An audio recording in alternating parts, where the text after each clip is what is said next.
Picture this. You're sitting comfortably in your home, scrolling through your phone, when suddenly your water heater breaks. A $500 repair bill. No big deal, right? Wrong. For half of Canadians, this minor inconvenience could trigger a financial catastrophe. Let me hit you with some sobering statistics that should keep you up at night. According to accounting firm MNP's quarterly report on consumer debt, 50%, that's half of Canadians, are living $200 away from financial collapse. Not 2,000, not 20,000, $200. But wait, it gets better, or should I say worse. 1/3 of Canadians are already insolvent. That's not a typo. And women are disproportionately affected by this 200 or less dollar away from crisis. Canada has earned itself a dubious distinction. We have one of the highest debt ratios among Western nations. We're not winning at hockey here, folks. This is a championship title we don't want. Despite the Bank of Canada cutting interest rates to 3.25% on an overnight rate, people are still drowning in debt. Why?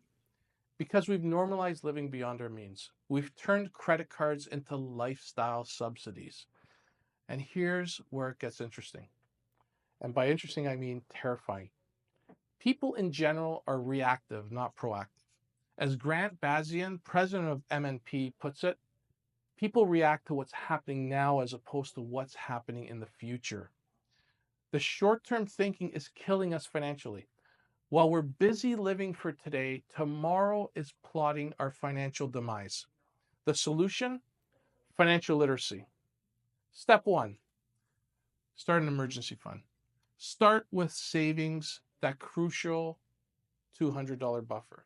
Then aim for 3 months of expenses. Step 2, budget like your life depends on it, because financially, it does. And step 3, debt reduction strategy. Attack high interest rate debt like it's insulted your mother. Step 4, income diversification. With 40% of Canadians worried about job loss, having multiple income streams isn't a luxury, it's a necessity. Your disposable income has shrunk by 16% compared to last quarter. The financial cushion isn't just thinning, it's disappearing. And here's the kicker. More than half of Canadians expect to take on more debt just to cover basic living expenses next year. That's right. They will increase their balances on credit cards, lines of credits by utilizing more of their available limits or just apply for more credit. Financial literacy isn't just about understanding money, it's about survival in today's economy. We need to stop treating our finances like a game of chance and start treating them like a strategic battle plan. Because here's the truth. The $200 gap between stability and chaos, it's not just a number. It's the difference between sleeping at night and staring at the ceiling, wondering how you'll make it to the next payday. The time for financial literacy isn't tomorrow. It's not next week. It's right now. Because while you're waiting for the right time to get your finances in order, that $200 buffer is getting thinner by the day. If you found this information helpful, don't forget to hit that like button, subscribe, and share this video with anyone trying to make their household finances work during this economic chaos. Most importantly, drop a comment below to share your thoughts and let us know what your best budgeting tips are.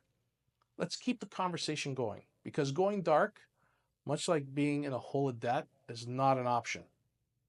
Remember, financial freedom isn't about being rich. It's about not being poor. And in today's Canada, that starts with understanding and controlling your money before it controls you. Cheers.